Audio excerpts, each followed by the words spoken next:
आज देश में आर्य समाज का मतलब हमने बना दिया, लोगों ने बना दिया कि एक भवन का नाम आर्य समाज है।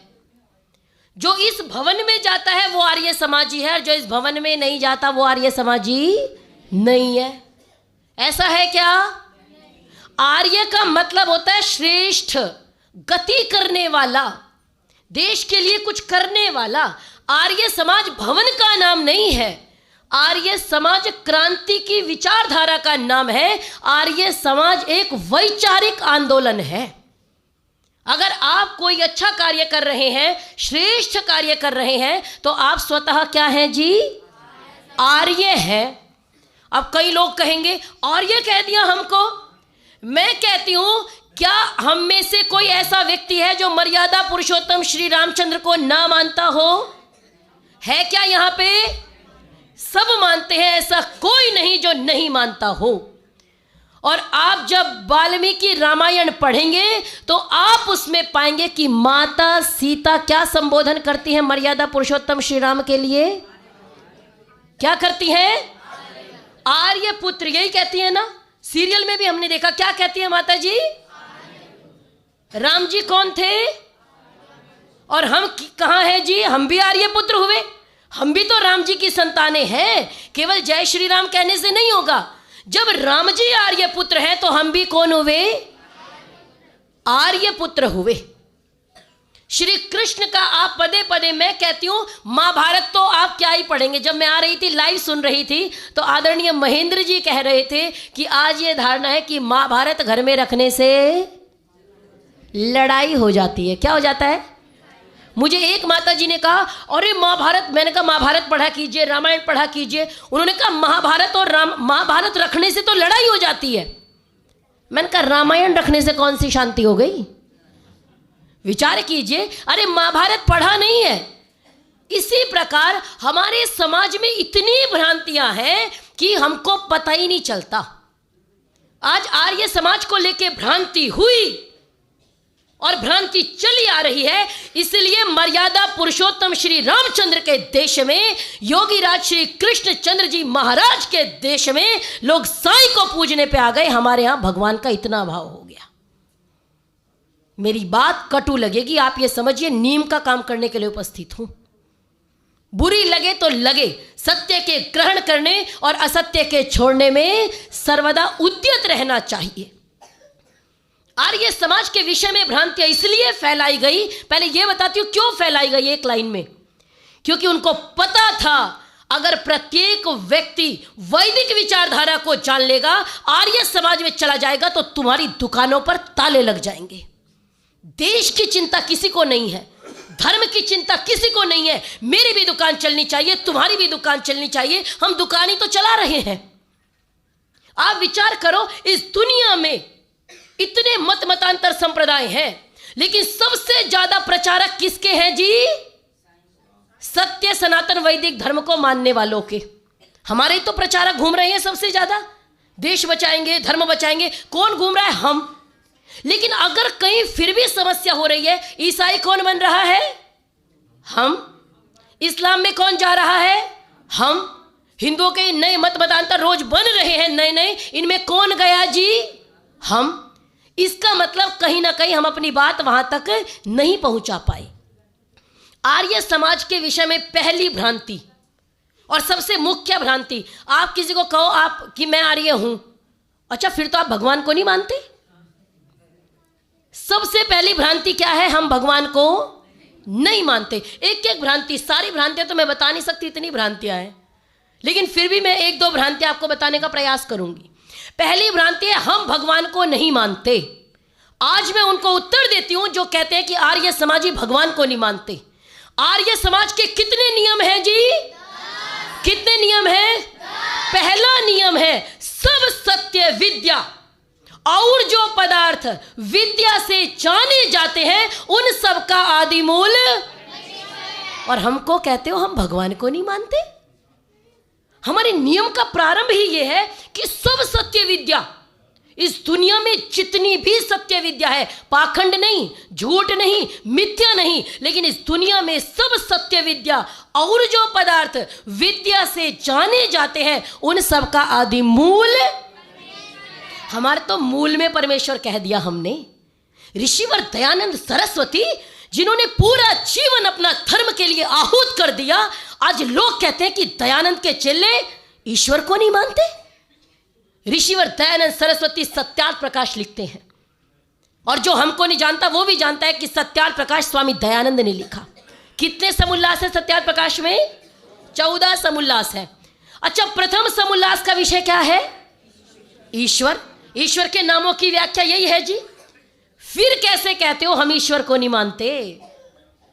आर्य समाज का दूसरा नियम देख लो। ईश्वर सच्चिदानंद स्वरूप, निराकार, सर्वशक्तिमान, न्यायकारी, दयालु, अजन्मा, अनंत, निर्विकार, अनादि, अनुपम, सर्वाधार, सर्वेश्वर, सर्वव्यापक, सर्वांतर्यामी, अजर, अमर, अभय, नित्य, पवित्र और सृष्टि करता है।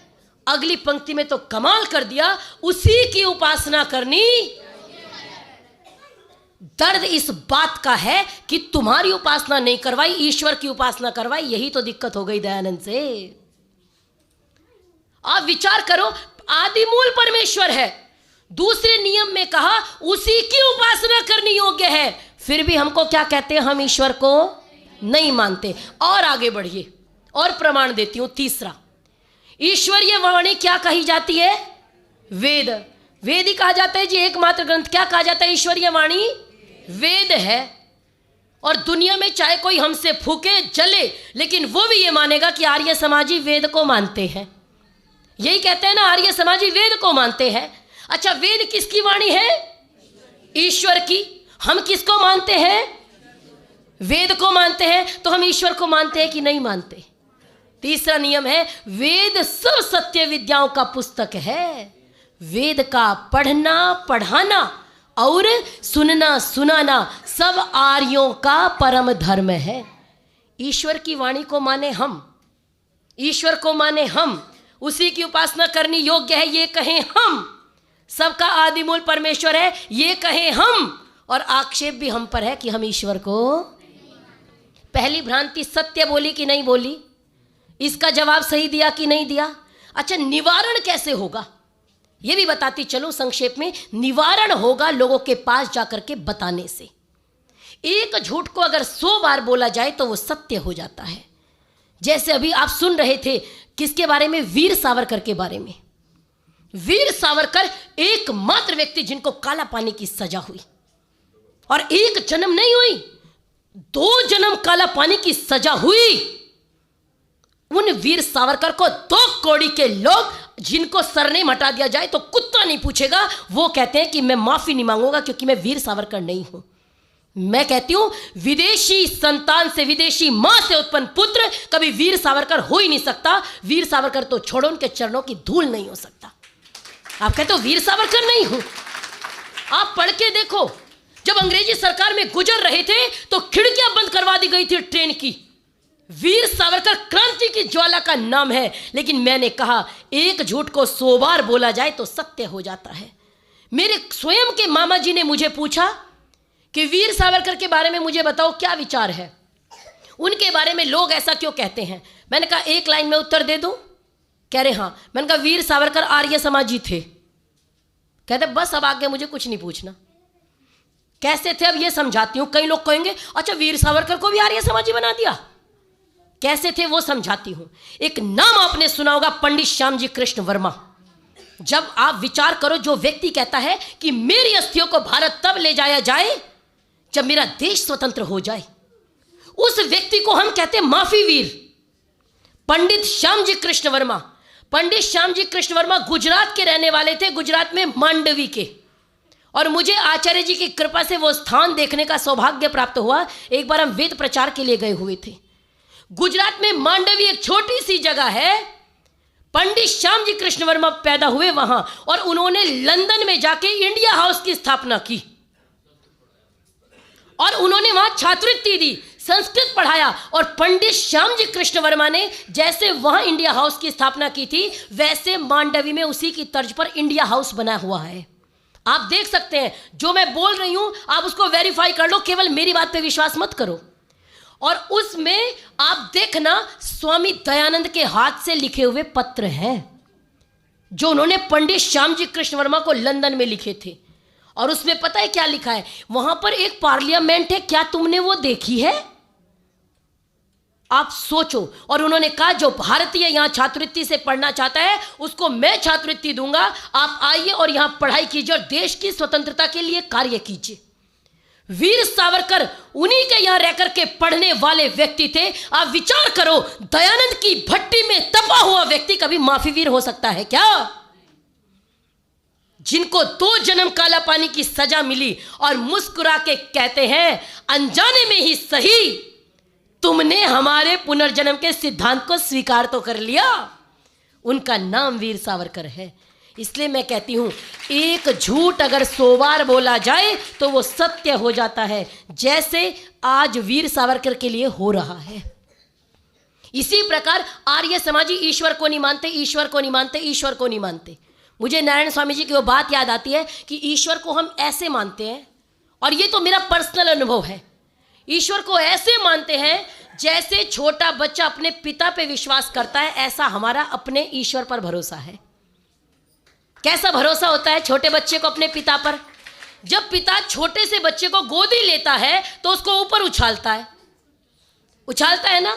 जब बच्चा बहुत रो रहा होता है, क्योंकि पिता लोग जब लेंगे तो खुराफाती करेंगे बच्चे के साथ, उसको ऊपर उछालता है। और जब ऊपर उछालता है वो बच्चा 1 सेकंड के लिए केवल हवा में होता है कि नहीं होता है? अच्छा, वो बच्चा रोता है कि मुस्कुराता है?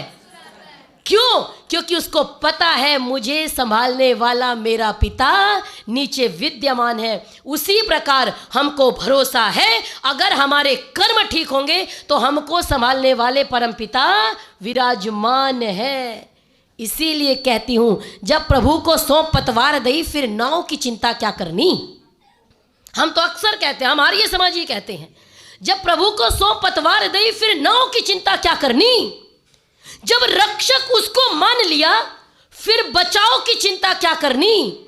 जब मरहम उसके हाथों में फिर घाव की चिंता क्या करनी। और जब गोद में उसकी बैठ गए किसी चाह की चिंता क्या करनी। जब गोद में उसकी बैठ गए किसी चाह की चिंता क्या करनी।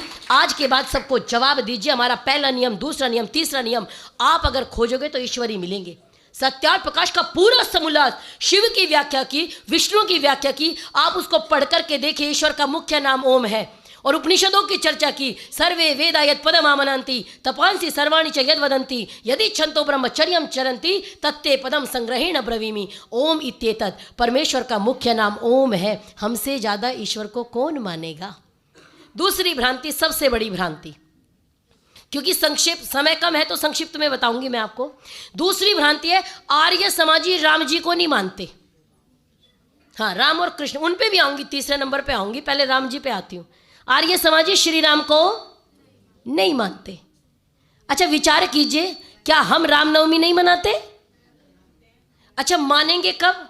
मैं श्री अयोध्या जी जाऊं, वहां जाके पूजा करूं, तभी मानूंगी?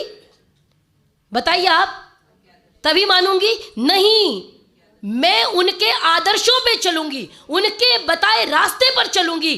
केवल उनके चित्र की पूजा नहीं, हम उनके चरित्र की भी पूजा करते हैं। हम केवल श्री राम को कहने को नहीं, जय श्री राम, जैसा उन्होंने जीवन बताया, कैसा बताया कि भाई के साथ भाई का कैसा व्यवहार होना चाहिए। श्री राम तो साक्षात रामो विग्रहवान धर्मः, राम तो साक्षात धर्म का अवतार थे। श्री राम ने कहा, एक बार उन्होंने देखा ये हड्डियों का ढेर है, उन्होंने कहा ये किसकी हड्डियां हैं? तो पता चला कि जो यज्ञ करते थे, राक्षसों ने उनको मारा, ये उन ऋषि मुनियों की हड्डियों का ढेर है। पता है श्री राम ने क्या कहा था? निश्चरहीन करहु मही, निश्चरहीन करहु मही, भुज उठाए प्रण कीन्हा, मैं इस पूरी पृथ्वी को राक्षसों से विहीन कर दूंगा। ये राम जी की प्रतिज्ञा थी। राक्षस तो आज भी हैं, राक्षस तो हर काल में होते हैं। जो बेटी पर कुदृष्टि डाले वो दुष्ट ही तो है, राक्षस ही तो है। जो हमारी मां बहन बेटी की अस्मिता पर प्रहार करे वो राक्षस ही तो है। हम में से कितने राम भक्तों ने प्रतिज्ञा ली। हम क्या कहते हैं? राम राम राम राम राम राम कहिए और चाहे विधि राखे राम ताहे विधि रहिए।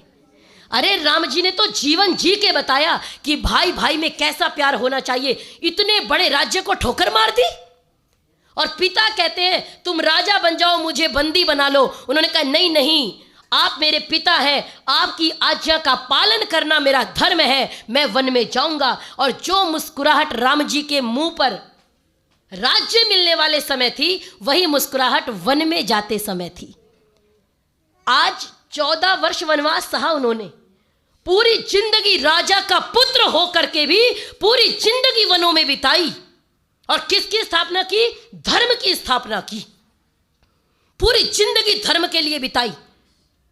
भरत गए वापस, प्लीज भ्राता जी, कृपया भ्राता जी आप आ जाइए। उन्होंने क्या कहा? खड़ाऊ ले जाओ, लेकिन राम जी नहीं आए। हम उस परंपरा के लोग हैं जहां 14 वर्ष तक खड़ाऊ राज्य करती है। ना मुझे चाहिए, इतना बड़ा राज्य फुटबॉल की तरह घूम रहा है, ना मुझे चाहिए, ना मुझे चाहिए। और आज राम जी को मानने के वालों के अंदर, राम जी मानने वाले देश में, राम जी के देश में आज अगर जमीन का 1 इंच टुकड़ा इधर से उधर हो जाए तो कोर्ट तो छोड़िए, पहले तो वहीं फैसला करने की कोशिश करते हैं, आज इसको खत्म ही कर दूंगा।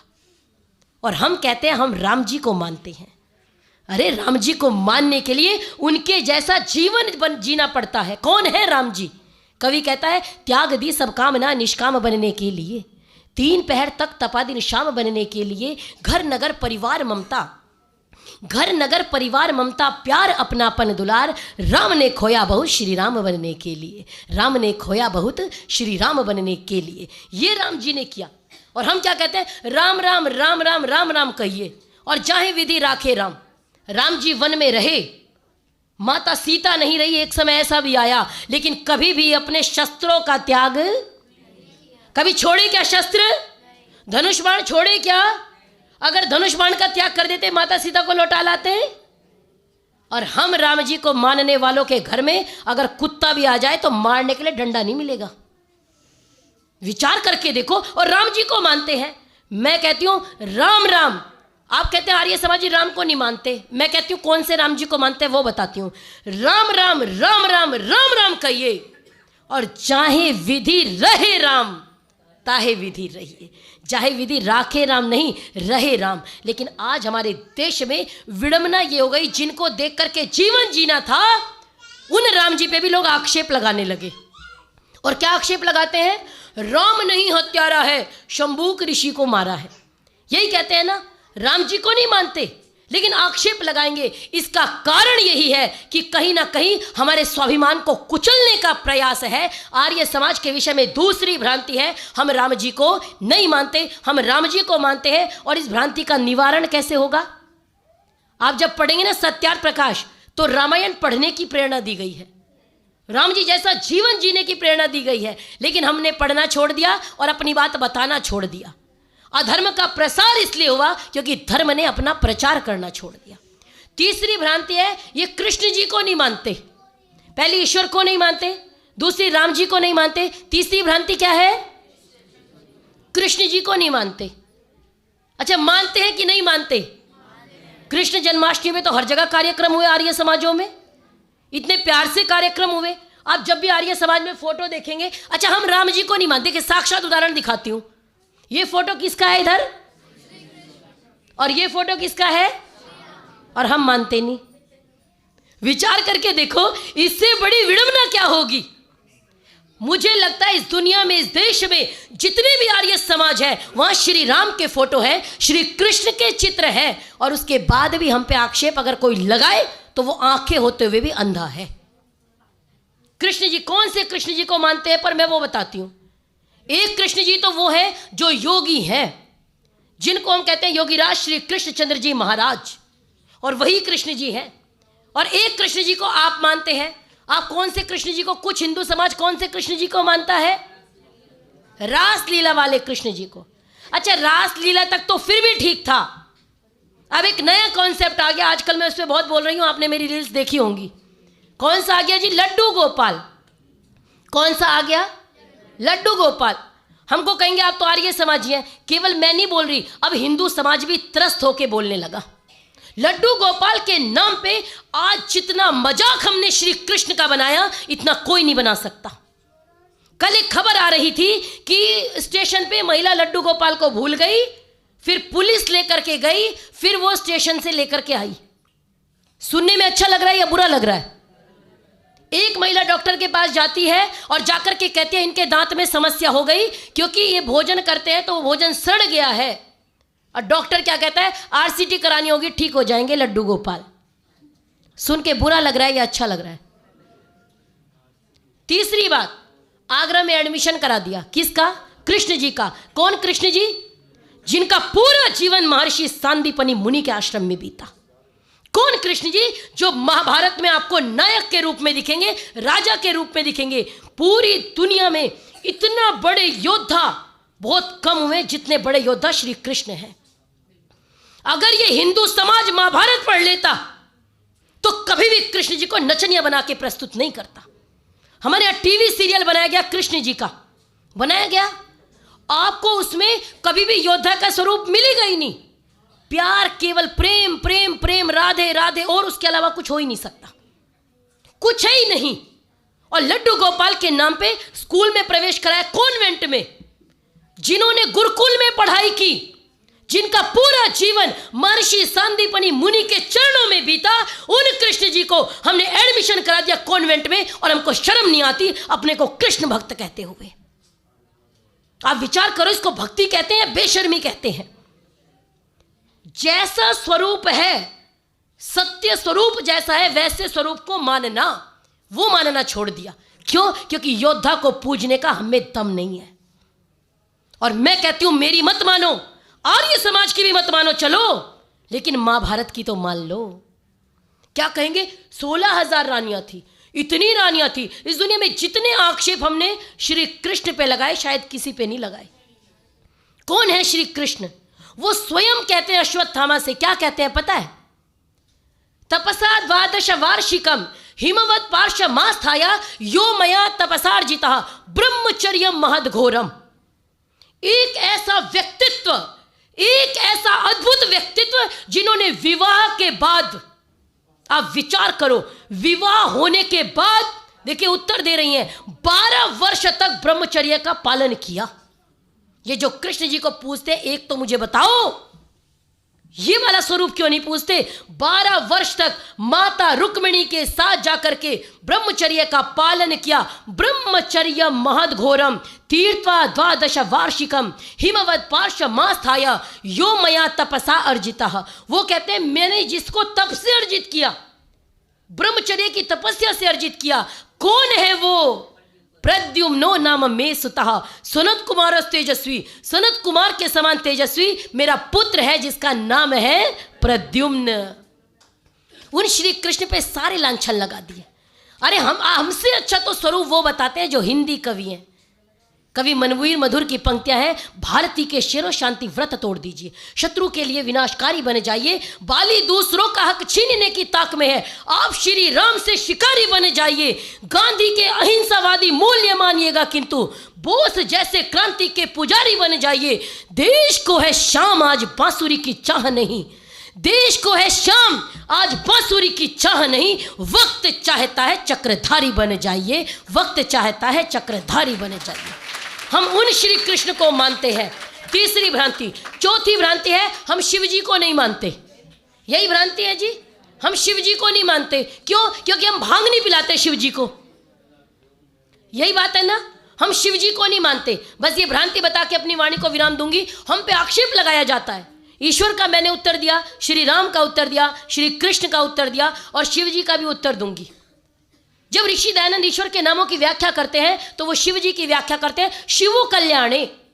जो कल्याण करता है, जो मानव मात्र का कल्याण करता है, वही तो शिव है, वही परमात्मा है, वही ईश्वर है।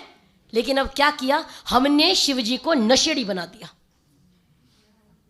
भंगेड़ी बना दिया। मेरे शब्द थोड़े कटु लगेंगे। गंजेड़ी बना दिया, भंगेड़ी बना दिया, और गीत बना दिए। गोरा खड़ी खड़ी क्यों हल्ले, गोरा चाल कसुत्ती चाल ले।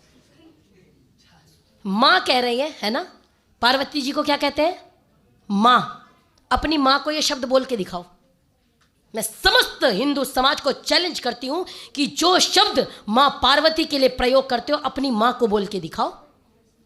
अपनी माँ के लिए नहीं करेंगे। और पार्वती को तो हम कितनी बड़ी माँ कहते हैं, बहुत सम्मानजनक स्थान है उनका।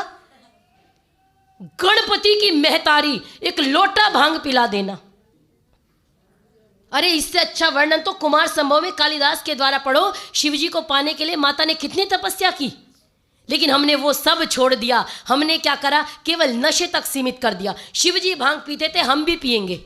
अभी मैं रास्ते में आ रही थी, इतने गीत आप केवल सर्च करो गूगल पे, मेरी बात मत मानो, आप यूट्यूब पे सर्च करो शिवजी और भांग, आपको इतने गीत मिल जाएंगे कि आपको सुन के शर्म आएगी।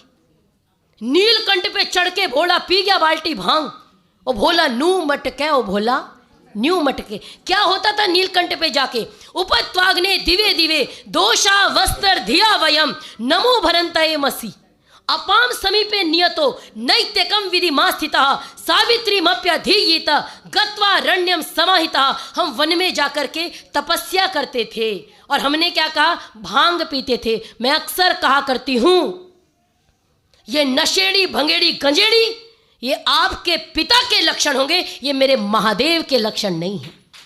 शिवजी योगी थे, तपस्वी थे, उनके जैसा जीवन जीने के लिए तो कितने जन्म लेने पड़ेंगे। और एक बात कहकर वाणी को विराम दूंगी। क्या कहा जाता है, चलिए मैं अपनी बात छोड़ देती हूँ, वैदिक मान्यताएं क्या मानती हैं, आप भी के स्तर पे आके बात करती हूँ।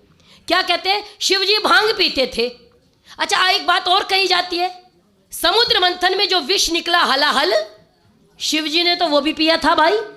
अब जो शिवजी को मान करके भांग पी रहे हैं, मैं कहती हूं थोड़ा सा विष पी के मर क्यों नहीं जाते, कम से कम शिवजी को नशेड़ी तो नहीं कहोगे।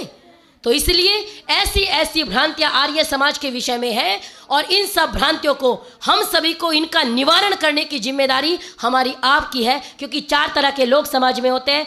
एक होते हैं जिनका काम कुछ नहीं है, वो हमेशा रोना रोते रहते हैं, ये हो गया, ये हो गया, ये हो गया, ये गलत हो गया, हमारे विषय में भ्रांतियां हो गई। दूसरे हैं जो उसको विनाश करने का प्रयास करते हैं, खत्म करने का प्रयास करते हैं। तीसरे हैं जो खत्म कर रहे होते हैं, उनकी टांगें खींचते हैं। और चौथे हैं जो विजेता होते हैं, वो पूरी शक्ति के साथ, पूरे सामर्थ्य के साथ कार्य करते हैं। तो ये आर्य समाज का दायित्व है कि इन सभी भ्रांतियों पे काम करें। हमारे लिए आज भी जिसको हम आर्य समाज कहते हैं, कोई हमें कितना भी कहे आर्य समाज सो गया, मैं कहती हूं आज भी सबसे ज्यादा वैचारिक क्रांति हमारे पास है। और जो कहते हैं आर्य समाज सो गया, मुझे किसी ने कहा अरे आप इतने से आर्य समाजी क्या करोगे, तो मैंने एक उत्तर दिया, मैंने बोला पांडव 5 थे, कौरवों का इलाज कर दिया था। और अक्सर मैं उनको उत्तर देती हूं, राह में खतरा बहुत है लेकिन ठहरता कौन है, मौत आनी है आ जाए लेकिन डरता कौन है। तुम्हारे लश्कर के मुकाबिल हम इतने ही काफ़ी हैं। फैसला मैदान में होगा कि मरता कौन है, फैसला मैदान में होगा कि मरता कौन है। और आर्य समाज के लिए जो कहते हैं आर्य समाज कुछ नहीं कर रहा, उनको कहती हूँ बहती नदी की धार से ठंडी हवा आती तो है। जब जब आक्षेप किया गया हिंदू समाज पे, आर्य समाज ने, चाहे वो रंगीला रसूल लिख के दिया हो उत्तर, चाहे वो कुछ और लिख के दिया, आर्य समाज ने उत्तर दिया, बहती नदी की धार से ठंडी हवा आती तो है, नाव जर्जर ही सही लहरों से टकराती तो है, एक चिंगारी भी कहीं से ढूंढ के लाओ तो तुम, इस दिए में तेल से भीगी हुई बाती तो है, इस दिए में तेल से भीगी हुई बाती तो है। आप सभी ने बहुत स्नेह से सुना, बहुत प्रेम से सुना। आर्य समाज के सभी लोगों का बहुत बहुत आभार, बहुत बहुत धन्यवाद। आदरणीय सुधा जी यहाँ विराजमान है, मैं उनकी चर्चा ना करूँ ऐसा हो नहीं सकता। 1 मिनट बस। मैं बहुत कम घरों में जाती हूँ, मैं अवॉइड, मतलब मेरा स्वभाव है, ऐसा नहीं कि मैं जाती नहीं हूँ, मेरा स्वभाव है, मैं बहुत कम जाती हूँ।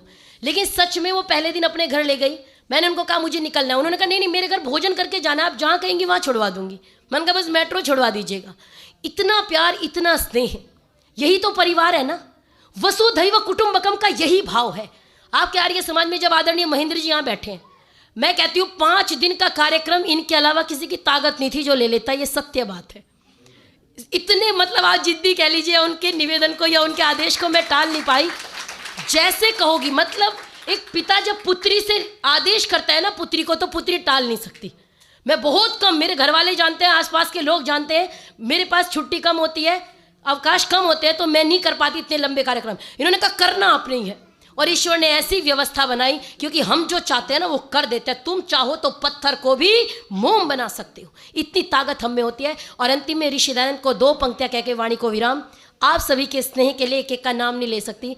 आदरणीय माता कृष्णा माता जी बैठी हैं, कल मुझे बाहर छोड़ने गई, सॉक्स पहन रखे थे, भूल गई, जूते नहीं पहने। इतना प्यार आर्य समाज देता है। अगर आप सनातन के लिए, अक्सर लोग कमेंट में देखना आप बोलेंगे आप इसके कारण बोल पा रही हैं, आप फलाना वो पढ़ लो, ये पढ़ लो। मैं कहती हूँ मुझे कोई अधिकार नहीं दिया, मुझे जो अधिकार दिया वो स्वामी दयानंद ने दिया।